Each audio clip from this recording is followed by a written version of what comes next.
Hello guys, അപ്പോൾ ഇന്നത്തെ ഒരു കെട്ടുനിറ വിശേഷമാണ്. എൻ്റെ ഏട്ടൻ്റെ കെട്ടുനിറയാണ് കേട്ടോ. 41 ദിവസത്തെ ആ വ്രതവും മണ്ഡലകാലവും അതൊക്കെ കഴിഞ്ഞ് അയ്യപ്പനെ കാണാൻ പോവുകയാണ് കേട്ടോ. അപ്പോൾ അമ്മമ്മയും അമ്മയും എല്ലാവരും വന്നിട്ടുണ്ട്. ഇതാണ് അമ്പലം, വളരെ പഴയ ഒരു അമ്പലമാണ്. രണ്ടുപേരും ഞങ്ങൾ എന്താ 3 in 1 ഫ്രെയിം എന്ന് പറയുന്ന പോലെ ഒരു 3 തലമുറയാണ് കേട്ടോ നിങ്ങൾ ആ ഫ്രെയിമിൽ കാണുന്നത്. അപ്പോൾ ഇതെന്താണ്, തൊട്ടടുത്ത് അമ്പലത്തിന് തൊട്ടടുത്തുള്ള ഇല്ലാണ്. മക്കനംകോട്ട് ഇല്ല എന്നാണ് ഇതറിയപ്പെടുന്നത്. ആളുകളൊക്കെ താമസം ഉള്ളത് കൊണ്ട് തന്നെ ഞാൻ അങ്ങോട്ടൊന്നും പോയി വീഡിയോ എടുത്തില്ല. പ്രൈവസി ഇമ്പോർട്ടൻ്റ് ആണ് എല്ലാവർക്കും, അതുകൊണ്ട് തന്നെ ഞാൻ അങ്ങോട്ടൊന്നും പോയി വീഡിയോ എടുക്കാൻ നിന്നില്ല. പിന്നെ അവിടെ പോയപ്പോൾ എനിക്ക് കുറേ കുട്ടികളെ കിട്ടി. ഇത് കണ്ടോ ഗൈസ്, എത്രയോ വർഷങ്ങൾക്ക് മുമ്പുള്ള കൊത്തുപണിയാണെന്ന് ഓർക്കണം. എന്താ അടിപൊളിയാണെന്നറിയോ. കെട്ടുനിറയെല്ലാം കഴിഞ്ഞിട്ടുണ്ട് ഗൈസ്. അപ്പോൾ ഈ ഒരു അമ്പലം എന്ന് പറഞ്ഞാൽ നല്ലൊരു വൈബുള്ള അമ്പലമാണ്.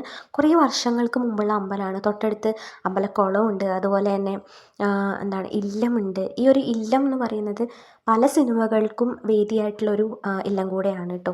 അവിടെ ആളുകൾ ഉണ്ടായതുകൊണ്ട് മാത്രമാണ് അങ്ങോട്ട് പോവാത്തതെന്ന് ഞാൻ പറഞ്ഞല്ലോ. അല്ലെങ്കിൽ നമുക്ക് നല്ലൊരു വീഡിയോ എടുക്കാമായിരുന്നു. അപ്പോൾ ഈ ഒരു അമ്പലത്തിൻ്റെ പ്രത്യേകത ഇതാണ്.